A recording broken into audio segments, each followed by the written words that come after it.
Aladdin and the Wonderful Lamp, from 1001 Tales of the Arabian Nights. There once lived a poor tailor who had a son called Aladdin, a careless, idle boy who would do nothing but play ball all day long in the streets with little idle boys like himself. This so grieved the father that he died. Yet, in spite of his mother's tears and prayers, Aladdin did not mend his ways. One day, when he was playing in the streets as usual, a stranger asked him his age, and if he was not the son of Mustafa, the tailor. "I am, sir," replied Aladdin, "but he died a long while ago."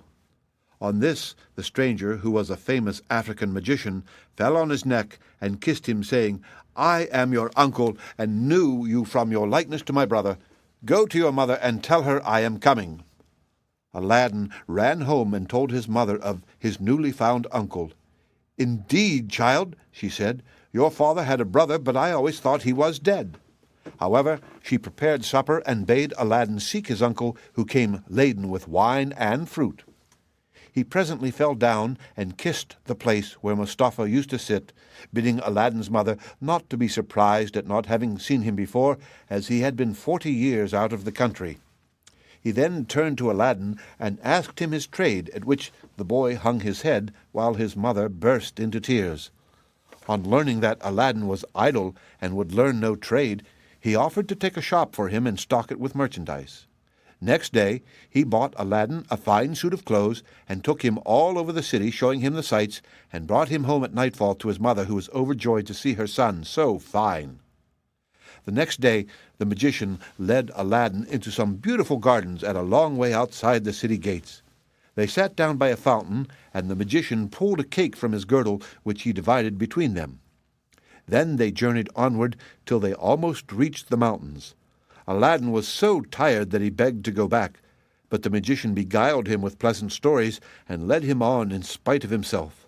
At last they came to 2 mountains divided by a narrow valley. "We will go no further," said the false uncle. "I will show you something wonderful, only do you gather up sticks while I kindle a fire."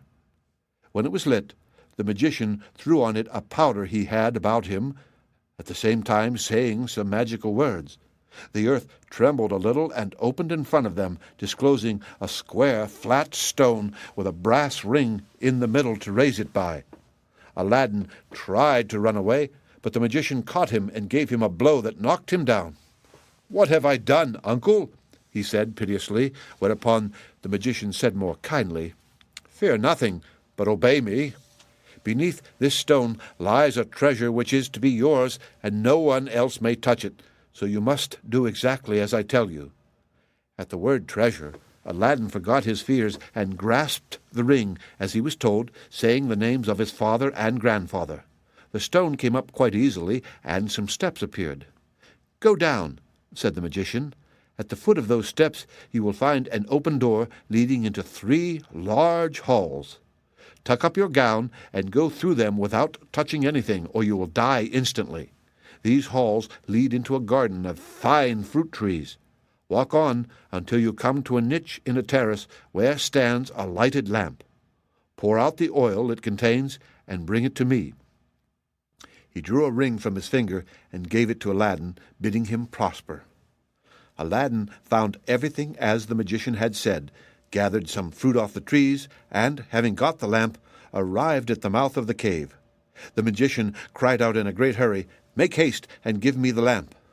This Aladdin refused to do until he was out of the cave. The magician flew into a terrible passion, and throwing some more powder onto the fire, he said something, and the stone rolled back into its place. The magician left Persia forever, which plainly showed that he was no uncle of Aladdin's, but a cunning magician who had read in his magic books of a wonderful lamp which would make him the most powerful man in the world. Though he alone knew where to find it, he could only receive it from the hand of another. He had picked out the foolish Aladdin for this purpose, intending to get the lamp and kill him afterward. For 2 days Aladdin remained in the dark, crying and lamenting. At last he clasped his hands in prayer, and in so doing rubbed the ring which the magician had forgotten to take from him. Immediately An enormous and frightful genie rose out of the earth, saying, "What wouldst thou with me? I am the slave of the ring, and will obey thee in all things." Aladdin fearlessly replied, "Deliver me from this place," whereupon the earth opened, and he found himself outside. As soon as his eyes could bear the light, he went home, but fainted on the threshold. When he came to himself, he told his mother what had passed, and showed her the lamp and the fruits he had gathered in the garden, which were in reality precious stones. He then asked for some food. "Alas, child," she said, "I have nothing in the house, but I have spun a little cotton, and will go and sell it." Aladdin bade her keep her cotton, for he would sell the lamp instead. As it was very dirty, she began to rub it, that it might fetch a higher price. Instantly a hideous genie appeared, and asked what she would have. She fainted away, but Aladdin, snatching the lamp, said boldly, "Fetch me something to eat." The genie returned with a silver bowl, 12 silver plates containing rich meats, 2 silver cups, and 2 bottles of wine. Aladdin's mother, when she came to herself, said, "Whence comes this splendid feast?" "Ask not, but eat," replied Aladdin. So they sat at breakfast till it was dinner time, and Aladdin told his mother about the lamp. She begged him to sell it and have nothing to do with devils. "No," said Aladdin, "since chance hath made us aware of its virtues, we will use it, and the ring likewise, which I shall always wear on my finger." When they had eaten all the genie had brought, Aladdin sold one of the silver plates, and so on until none were left. He then had recourse to the genie, who gave him another set of plates, and thus they lived for many years. One day Aladdin heard an order from the Sultan proclaiming that everyone was to stay at home and close his shutters while the princess, his daughter, went to and from the bath. Aladdin was seized by a desire to see her face, which was very difficult, as she always went veiled. He hid himself behind the door of the bath and peeped through a chink. The princess lifted her veil as she went in, and looked so beautiful that Aladdin fell in love with her at first sight. He went home so changed that his mother was frightened. He told her he loved the princess so deeply that he could not live without her, and meant to ask her in marriage of her father. His mother, on hearing this, burst out laughing, but Aladdin at last prevailed upon her to go before the Sultan and carry his request. She fetched a napkin, and laid in it the magic fruits from the enchanted garden, which sparkled and shone like the most beautiful jewels. She took these with her to please the Sultan, and set out, trusting in the lamp. The Grand Wazir and the Lords of Council had just gone in as she entered the hall and placed herself in front of the Sultan. He, however, took no notice of her. She went every day for a week and stood in the same place. When the council broke up on the 6th day, the Sultan said to his Wazir, "I see a certain woman in the audience chamber every day carrying something in a napkin. Call her next time, that I may find out what she wants." Next day, at a sign from the Wazir, she went up to the foot of the throne and remained kneeling till the Sultan said to her, "Rise, good woman, and tell me what you want." She hesitated, so the Sultan sent away all but the Wazir, and bade her speak frankly, promising to forgive her beforehand for anything she might say. She then told him of her son's violent love for the princess. "I prayed him to forget her," she said, "but in vain. He threatened to do some desperate deed if I refused to go and ask your majesty for the hand of the princess. Now, I pray you to forgive not me alone, but my son Aladdin." The Sultan asked her kindly what she had in the napkin, whereupon she unfolded the jewels and presented them. He was thunderstruck, and turning to the Wazir said, "What sayest thou? Ought I not to bestow the princess on one who values her at such a price?" The Wazir, who wanted her for his own son, begged the Sultan to withhold her for 3 months, in the course of which he hoped his son would contrive to make him a richer present. The Sultan granted this, and told Aladdin's mother that, though he consented to the marriage, she must not appear before him again for 3 months. Aladdin waited patiently for nearly 3 months, but after 2 had elapsed, his mother, going into the city to buy oil, found everyone rejoicing, and asked what was going on. "Do you not know," was the answer, "that the son of the Grand Wazir is to marry the Sultan's daughter tonight?" Breathless, she ran and told Aladdin, who was overwhelmed at first, but presently bethought him of the lamp. He rubbed it, and the genie appeared, saying, "What is thy will?" Aladdin replied, "The Sultan, as thou knowest, has broken his promise to me, and the Wazir's son is to have the princess. My command is that tonight you bring hither the bride and bridegroom." "Master, I obey," said the genie. Aladdin then went to his chamber, where, sure enough, at midnight, the genie transported the bed containing the Wazir's son and the princess. "Take this new-married man," he said, "and put him outside in the cold, and return at daybreak." Whereupon the genie took the Wazir's son out of bed, leaving Aladdin with the princess. "Fear nothing," Aladdin said to her. "You are my wife, promised to me by your unjust father, and no harm shall come to you." The princess was too frightened to speak, and passed the most miserable night of her life, while Aladdin lay down beside her and slept soundly. At the appointed hour, the genie fetched in the shivering bridegroom, laid him in his place, and transported the bed back to the palace. Presently the Sultan came to wish his daughter good morning. The unhappy Wazir's son jumped up and hid himself, while the princess would not say a word, and was very sorrowful. The Sultan sent her mother to her, who said, "How comes it, child, that you will not speak to your father? What has happened?"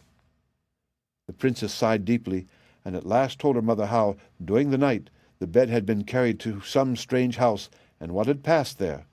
Her mother did not believe her in the least, but bade her rise and consider it an idle dream. The following night exactly the same thing happened, and next morning, on the princess's refusal to speak, the Sultan threatened to cut off her head. She then confessed all, bidding him to ask the Wazir's son if it were not so. The Sultan told the Wazir to ask his son, who owned the truth, adding that, dearly as he loved the princess, he had rather die than go through another such fearful night, and wished to be separated from her. His wish was granted, and there was an end to feasting and rejoicing. When the 3 months were over, Aladdin sent his mother to remind the Sultan of his promise. She stood in the same place as before, and the Sultan, who had forgotten Aladdin, at once remembered him and sent for her. On seeing her poverty, the Sultan felt less inclined than ever to keep his word, and asked his Wazir's advice, who counseled him to set so high a value on the princess that no man living could come up to it. The Sultan then turned to Aladdin's mother, saying, "Good woman, a sultan must remember his promises, and I will remember mine.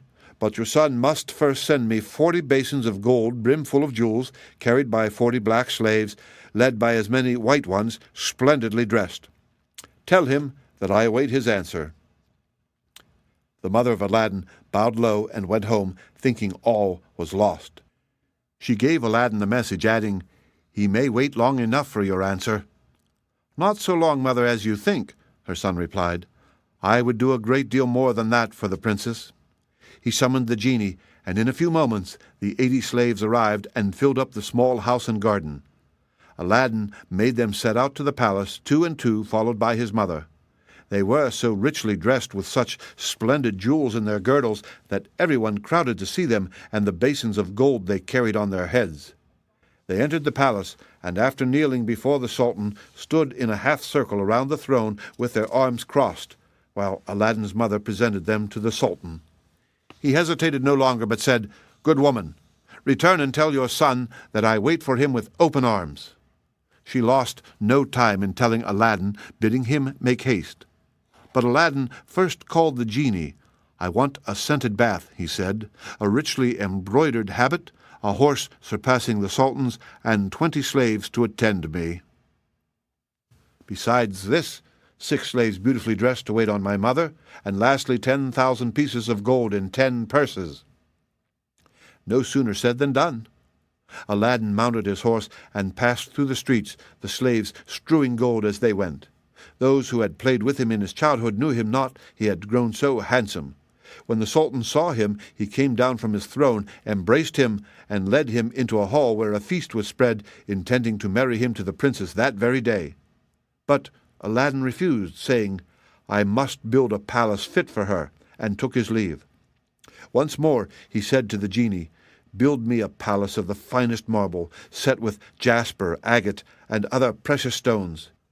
In the middle you shall build me a large hall with a dome, its 4 walls of massy gold and silver, each having 6 windows, whose lattices, all except one, which is to be left unfinished, must be set with diamonds and rubies.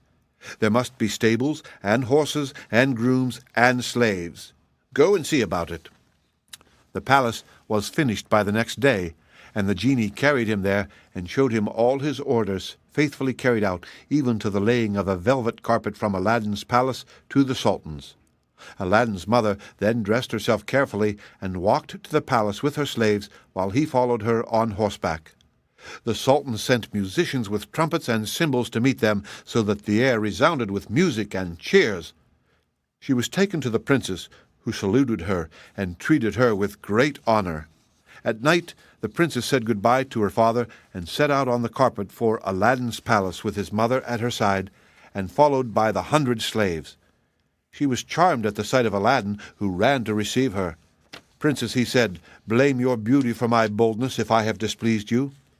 She told him that, after seeing him, she willingly obeyed her father in this matter.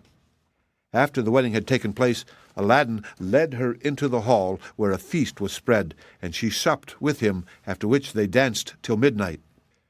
Next day, Aladdin invited the Sultan to see the palace. On entering the hall, with the 24 windows with their rubies, diamonds, and emeralds, he cried, "It is a world's wonder! There is only one thing that surprises me. Was it by accident that one window was left unfinished?" "No, sir, by design," returned Aladdin. "I wished your Majesty to have the glory of finishing this palace." The Sultan was pleased and sent for the best jewelers in the city. He showed them the unfinished window and bade them fit it up like the others. "Sir," replied their spokesman, "we cannot find jewels enough." The Sultan had his own fetched, which they soon used, but to no purpose, for in a month's time the work was not half done. Aladdin, knowing that their task was in vain, bade them undo their work and carry the jewels back, and the genie finished the window at his command. The Sultan was surprised to receive his jewels again, and visited Aladdin, who showed him the window finished. The Sultan embraced him, the envious wazir meanwhile hinting that it was the work of enchantment. Aladdin had won the hearts of the people by his gentle bearing. He was made captain of the Sultan's armies, and won several battles for him, but remained modest and courteous as before, and lived thus in peace and content for several years. But far away in Africa, the magician remembered Aladdin, and by his magic arts discovered that Aladdin, instead of perishing miserably in the cave, had escaped, and had married a princess with whom he was living in great honor and wealth. He knew that the poor tailor's son could only have accomplished this by means of the lamp, and traveled night and day until he reached the capital of China, bent on Aladdin's ruin. As he passed through the town, he heard people talking everywhere about a marvelous palace. "Forgive my ignorance," he asked. "What is this palace you speak of?" "Have you not heard of Prince Aladdin's palace?" was the reply. "The greatest wonder of the world? I will direct you if you have a mind to see it." The magician thanked him who spoke, and having seen the palace, knew that it had been raised by the genie of the lamp, and became half mad with rage. He determined to get hold of the lamp and again plunge Aladdin into the deepest poverty. Unluckily, Aladdin had gone a-hunting for 8 days, which gave the magician plenty of time. He bought a dozen copper lamps, put them into a basket, and went to the palace crying, "New lamps for old," followed by a jeering crowd. The princess, sitting in the hall of 24 windows, sent a slave to find out what the noise was about, who came back laughing, so that the princess scolded her. "Madam," replied the slave, "who can help laughing to see an old fool offering to exchange fine new lamps for old ones?" Another slave, hearing this, said, "There is an old one on the cornice there, which he can have." Now, this was the magic lamp which Aladdin had left there, as he could not take it out hunting with him. The princess, not knowing its value, laughingly bade the slave take it and make the exchange. She went and said to the magician, "Give me a new lamp for this." He snatched it, and bade the slave take her choice amid the jeers of the crowd. Little he cared, but left off crying his lamps and went out of the city gates to a lonely place, where he remained until nightfall, when he pulled out the lamp and rubbed it. The genie appeared, and at the magician's command carried him, together with the palace and the princess in it, to a lonely place in Africa. Next morning the Sultan looked out of the window towards Aladdin's palace and rubbed his eyes, for it was gone. He sent for the wazir and asked what had become of the palace.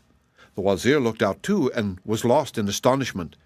He again put it down to enchantment, and this time the Sultan believed him and sent 30 men on horseback to fetch Aladdin in chains. They met him riding home, bound him, and forced him to go with them on foot. The people, however, who loved him followed, armed, to see that he came to no harm. He was carried before the Sultan, who ordered the executioner to cut off his head. The executioner made Aladdin kneel down, bandaged his eyes, and raised his scimitar to strike. At that instant, the wazir, who saw that the crowd had forced their way into the courtyard and were scaling the walls to rescue Aladdin, called to the executioner to stay his hand. The people indeed looked so threatening that the Sultan gave way and ordered Aladdin to be unbound and pardoned him in the sight of the crowd. Aladdin now begged to know what he had done. "False wretch," said the Sultan, "come thither," and showed him from the window the place where his palace had stood. Aladdin was so amazed that he could not say a word. "Where is my palace and my daughter?" demanded the Sultan. "For the first I am not so deeply concerned, but my daughter I must have, and you must find her or lose your head." Aladdin begged for 40 days in which to find her, promising if he failed to return and suffer death at the Sultan's pleasure. His prayer was granted, and he went forth sadly from the Sultan's presence.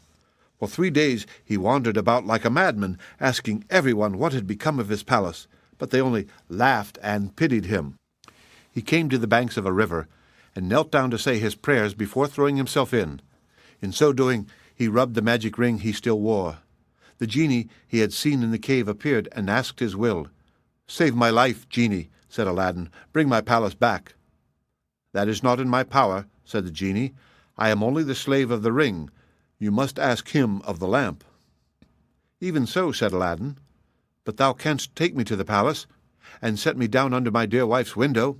He at once found himself in Africa, under the window of the princess, and fell asleep out of sheer weariness. He was awakened by the singing of the birds, and his heart was lighter. He saw plainly that all his misfortunes were owing to the loss of the lamp, and vainly wondered who had robbed him of it. That morning the princess rose earlier than she had done since she had been carried into Africa by the magician, whose company she was forced to endure once a day. She, however, treated him so harshly that he dared not live there altogether. As she was dressing, one of her women looked out and saw Aladdin. The princess ran and opened the window, and at the noise she made, Aladdin looked up. She called to him to come to her, and great was the joy of these lovers at seeing each other again. After he had kissed her, Aladdin said, "I beg of you, princess, in God's name, before we speak of anything else for your own sake and mine, tell me what has become of an old lamp I left on the cornice in the hall of 24 windows when I went hunting." "Alas," she said, "I am the innocent cause of our sorrows," and told him of the exchange of the lamp. "Now I know," cried Aladdin, "that we have to thank the African magician for this. Where is the lamp?" "He carries it about with him," said the princess. "I know, for he pulled it out of his breast to show me. He wishes me to break my faith with you and marry him, saying that you were beheaded by my father's command. He is forever speaking ill of you, but I only reply by my tears. If I persist, I doubt not but he will use violence." Aladdin comforted her and left her for a while. He changed clothes with the first person he met in the town, and having bought a certain powder, returned to the princess, who let him in by a little side door. "Put on your most beautiful dress," he said to her, "and receive the magician with smiles, leading him to believe that you have forgotten me. Invite him to sup with you, and say you wish to taste the wine of his country. He will go for some, and while he is gone I will tell you what to do." She listened carefully to Aladdin, and when he left, she arrayed herself gaily for the first time since she left China.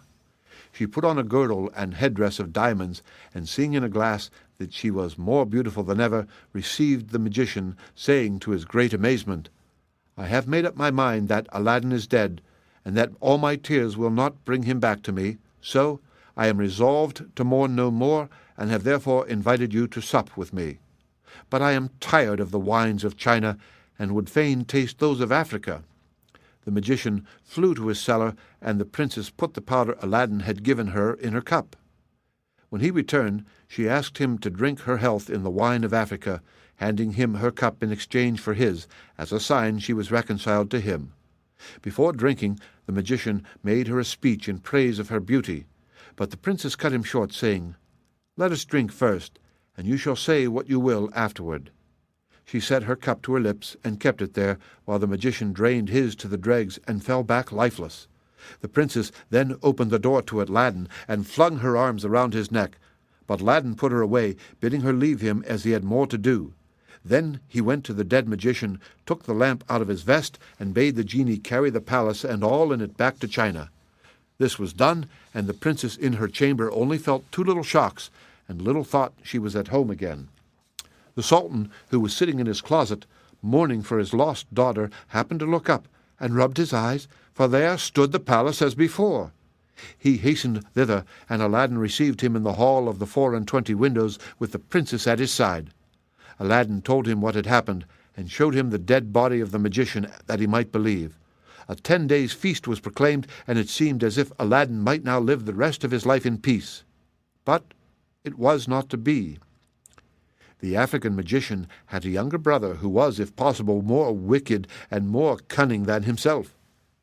He traveled to China to avenge his brother's death, and went to visit a pious woman called Fatima, thinking she might be of use to him. He entered her cell and clapped a dagger to her breast, telling her to rise and do his bidding on pain of death. He changed clothes with her, colored his face like hers, put on her veil, and murdered her, that she might tell no tales. Then he went toward the palace of Aladdin, and all the people, thinking he was the holy woman, gathered round him, kissing his hands and begging his blessing. When he got to the palace, there was such a noise going on round him that the princess bade her slave look out of the window and ask what was the matter. The slave said it was the holy woman, curing people by her touch of their ailments, whereupon the princess, who had long desired to see Fatima, sent for her. On coming to the princess, the magician offered up a prayer for her health and prosperity. When he had done, the princess made him sit by her, and begged him to stay with her always. The false Fatima, who wished for nothing better, consented, but kept his veil down for fear of discovery. The princess showed him the hall, and asked him what he thought of it. "It is truly beautiful," said the false Fatima. "In my mind it wants but one thing." "And what is that?" said the princess. "If only a roc's egg," replied he, "were hung up from the middle of this dome, it would be the wonder of the world." After this, the princess could think of nothing but the roc's egg, and when Aladdin returned from hunting, he found her in a very ill humor. He begged to know what was amiss, and she told him that all her pleasure in the hall was spoiled for the want of a roc's egg hanging from the dome. "If that is all," replied Aladdin, "you shall soon be happy." He left her and rubbed the lamp, and when the genie appeared, commanded him to bring a roc's egg. The genie gave such a loud and terrible shriek that the hall shook. "Wretch!" he cried, "is it not enough that I have done everything for you, but you must command me to bring my master and hang him up in the midst of this dome? You and your wife and your palace deserve to be burnt to ashes. But that this request does not come from you, but from the brother of the African magician whom you destroyed, he is now in your palace, disguised as the holy woman whom he murdered. He it was who put that wish into your wife's head. Take care of yourself, for he means to kill you." So saying, the genie disappeared. Aladdin went back to the princess, saying his head ached, and requesting that the holy Fatima should be fetched to lay her hands on it. But when the magician came near, Aladdin, seizing his dagger, pierced him to the heart. "What have you done?" cried the princess. "You have killed the holy woman." "Not so," replied Aladdin, "but a wicked magician," and told her of how she had been deceived. After this, Aladdin and his wife lived in peace. He succeeded the Sultan when he died, and reigned for many years, leaving behind him a long line of kings. The end. Read by Rick Kishner for Lit2Go, on the web at fcit.usf.edu.